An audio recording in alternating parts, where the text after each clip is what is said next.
মাফ করিয়া দাও।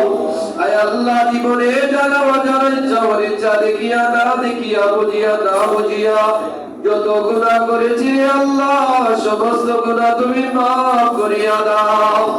আয় আল্লাহ পাক রব্বুল আলামিন আল্লাহ রাসূল পড়ে কবরস্থানে কত মানুষ ঘুমায়।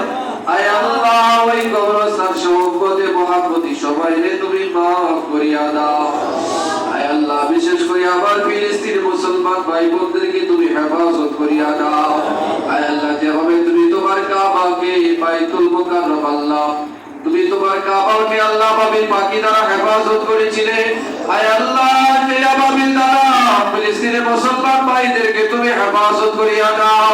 আয় আল্লাহ পাক রব্বুল আলামিন আল্লাহ যারা হাত বাড়াইলাম জীবনে একবার বড় মক্কা মদিনার মেহমান বানায়া দাও।